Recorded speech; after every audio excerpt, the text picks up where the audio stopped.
Hi, my name is Aryan Akmani, and this is my story about numbers. Story of dark ages, misunderstanding and controversy, story about enlightenment and acceptance. Hopefully, this story will help you to appreciate more abstract thinking, and will help you to see how expansion of mathematical knowledge works. Historically, it took tremendous amount of time to get to the first mathematical abstract, namely counting and numbers. The idea that fingers, stones, and sticks might have something in common was revolutionary. This common property is of course their number, like 5 fingers, 5 stones, and 5 sticks. By the way, the number 0 started to be used many centuries later. People invented addition and subtraction to satisfy the practical needs of sharing goods. As you know, addition is always possible within positive integers. Like if you want to add some number 2 plus 4, 2 is integer, 4 is integer, then the result should also be integer. But subtraction is not always possible within integers. You have to subtract smaller number from a bigger number. For example, if you want to do 2 minus 4, then it cannot be written as a positive integer. Negative numbers were invented to fill that gap. Historically, this happened much later than even the invention of fractions. For example, in 17th century, René Descartes, who was one of the fathers of analytic geometry and calculus, who proposed conservation of momentum, law demonstrated here by Newton pendulum, who invented Cartesian system of coordinates that we still widely use today. By the way, the term Cartesian is coming from the Latinized name, Renatus Cartesius. So this noble man called negative numbers false. He was ready to accept them because they were useful for his computations, but he believed that those numbers are meaningless. Another known scientist, Blaise Pascal, was not even ready to accept negative numbers and regarded them as nonsense. We know Pascal is one of the fathers of combinatorics, with Pascal triangle, probability theory, and projective geometry.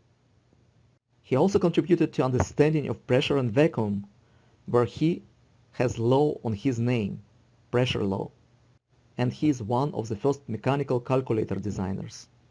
Later, the meaning that was associated with negative numbers was borrowing.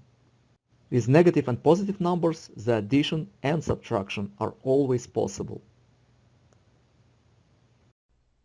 To summarize, addition is always possible between two natural numbers, and subtraction is always possible between two integers, which might be positive or negative. The multiplication was invented as repeated addition. It had many practical applications, for example, measurement of field areas, which might be divided into smaller squares. Let's assume that we have a rectangular field like that. The width is W, and the length of this field is L. The area of each tiny square in that field, we will call it A. Now area could be computed as multiplication, and it will be length by width by the small area A.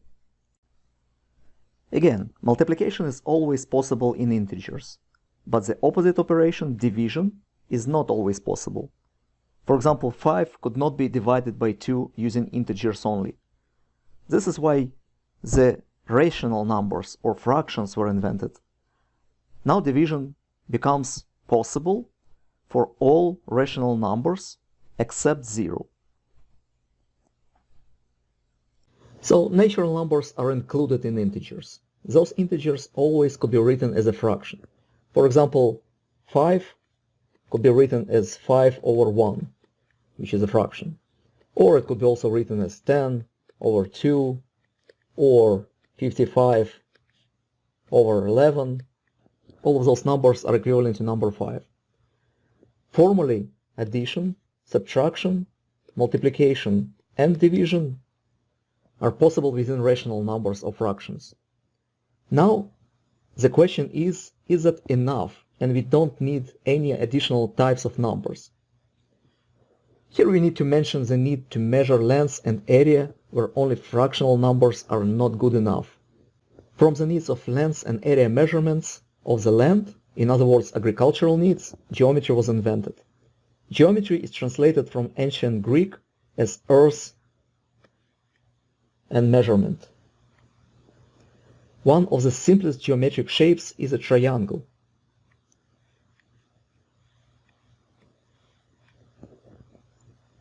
If you have a right triangle with sides of length 1, unfortunately you cannot compute its third side, or the hypotenuse, which is here, using only integers or even rational numbers.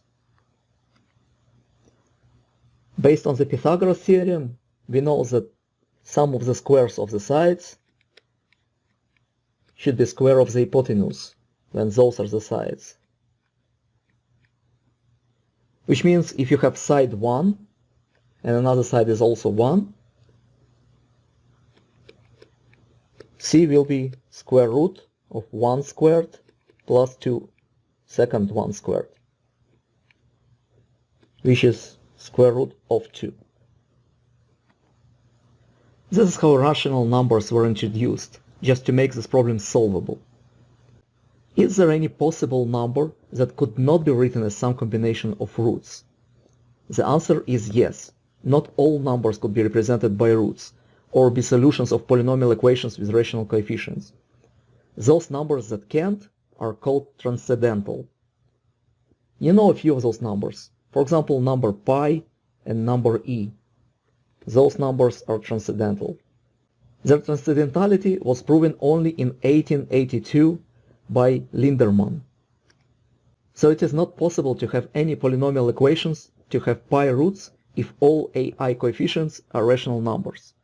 Which means if all of those coefficients are rational, this cannot be true. Note that transcendental numbers are still a part of family of irrational numbers. Both rational and irrational numbers build the set of real numbers.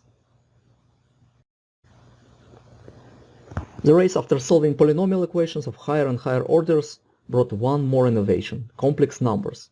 People already knew the formula for solving quadratic equations like that.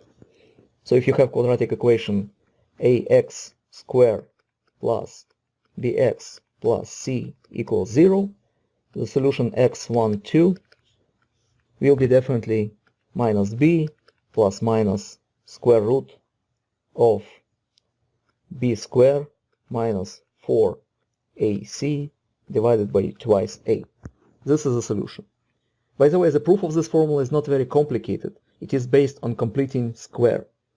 So this is the proof.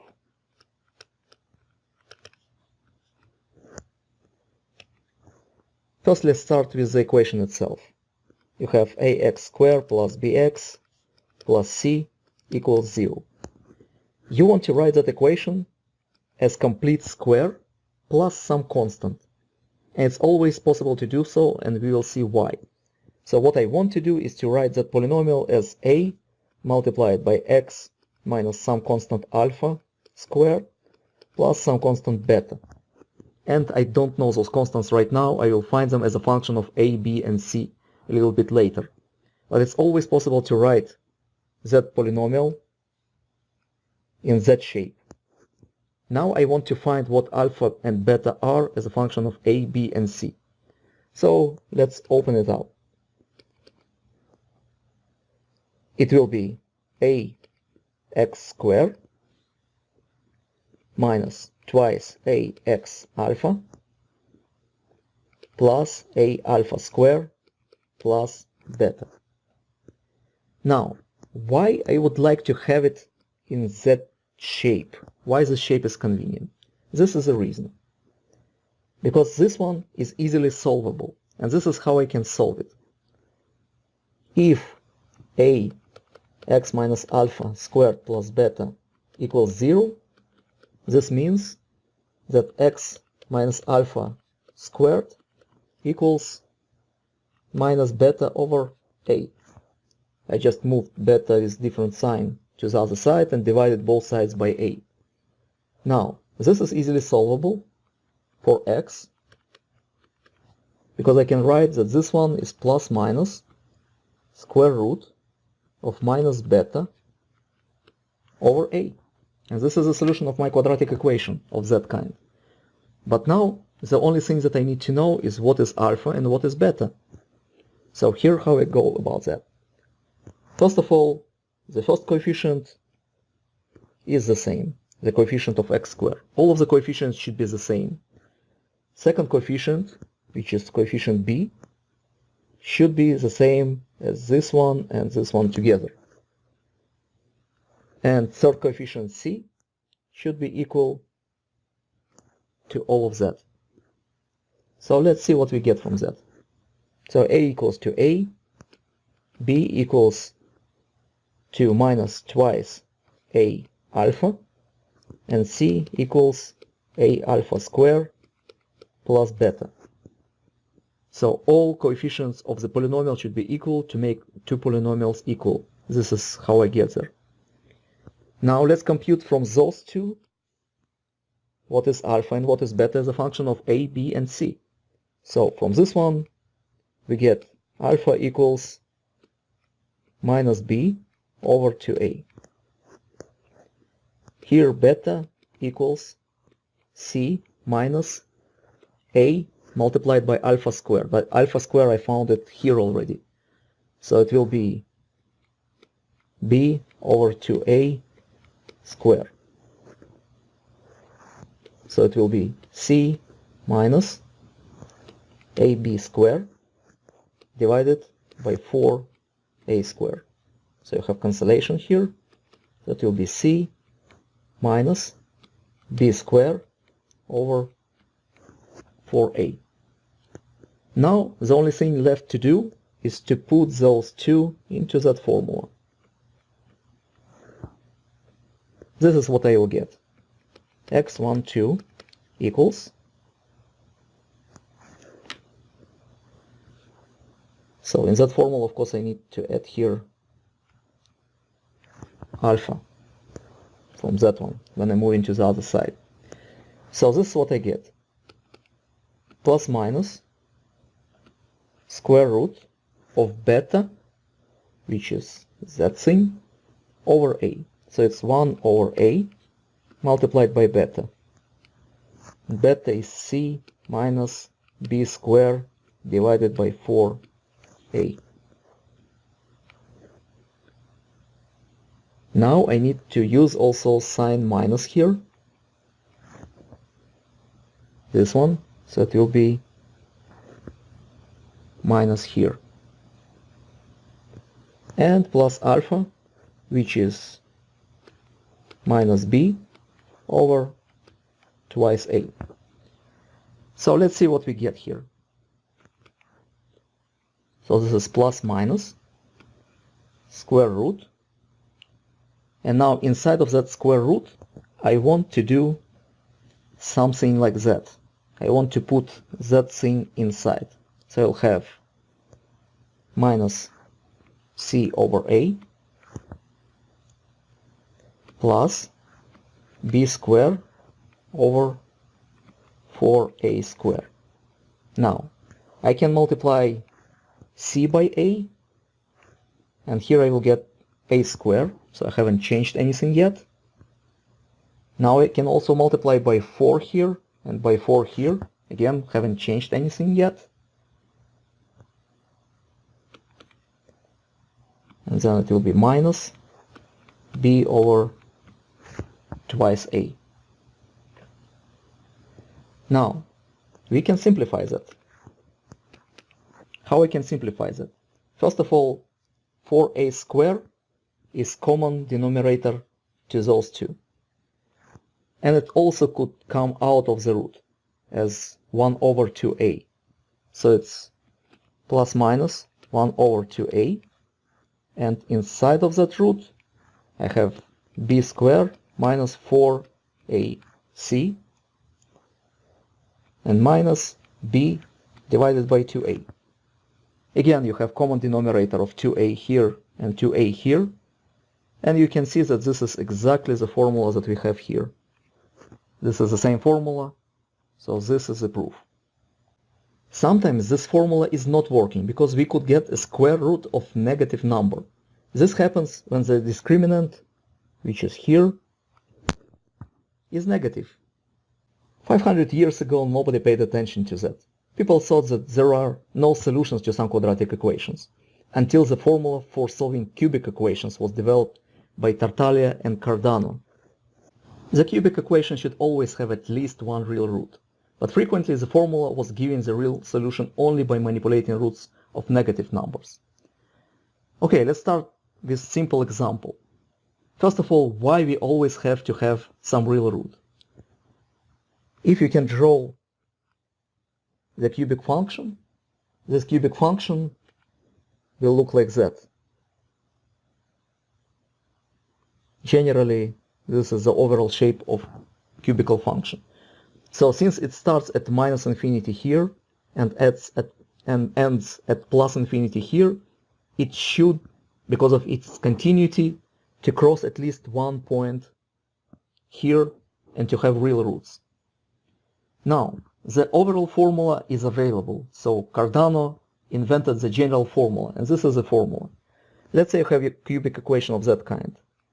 ax cubed plus bx squared plus cx plus d equals 0.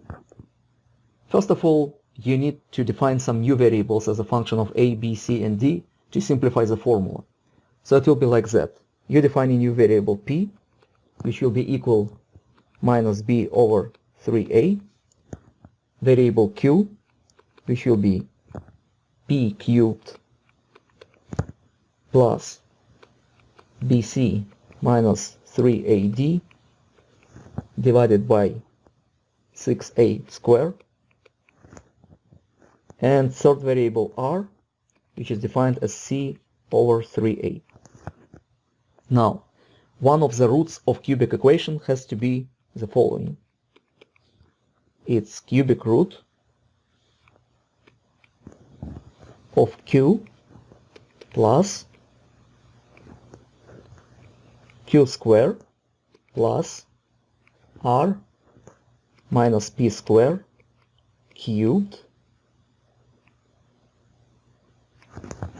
and plus something very similar, cubic root of q minus the same thing.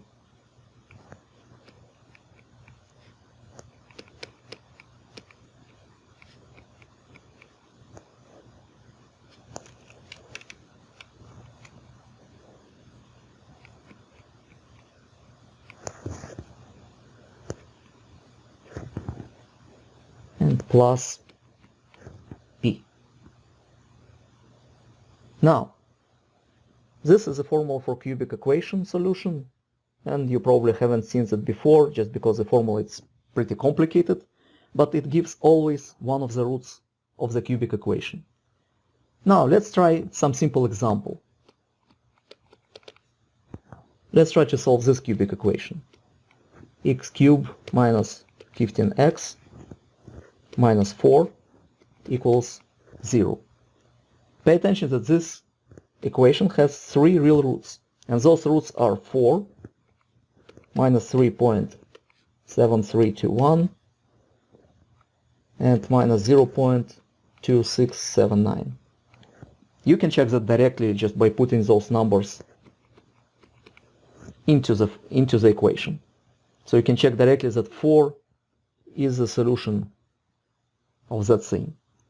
Now, let's compute all of our variables. In that case, p equals 0, q equals 2, and r equals minus 5. And if we use the formula, this is what we get. It's cubic root of 2 plus square root of 4 minus 125 plus cubic root of 2 minus square root 4 minus 125, and p equals to 0. So this is where I'm getting. It's cubic root of 2 plus square root of minus 121 plus cubic root of 2 minus square root of minus 121. Now, clearly you don't have any real number which will compute z or will compute z. And this is a big problem, because you need to compute both of them to know what is the solution of that equation. And as we know, all of those solutions are real, so they exist. And you have all of them available even. Now, the amazing thing is that sum of those two cubic roots is just 4, which is clearly a real number, but you cannot get to that real number if you are not using complex numbers. You can use your calculator or MATLAB or any other tool just to check that sum of those two roots will give you just natural number 4 and nothing else. To solve those equations, people needed to assume that the creature of square root of -1 actually exists, or it might exist. This was difficult to accept, though now we understand much better what j equals square root of -1 means. In our language, we still use the term imaginary number.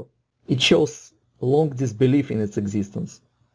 Only about 250 years later, Carl Friedrich Gauss provided a simple graphical intuition behind the complex numbers.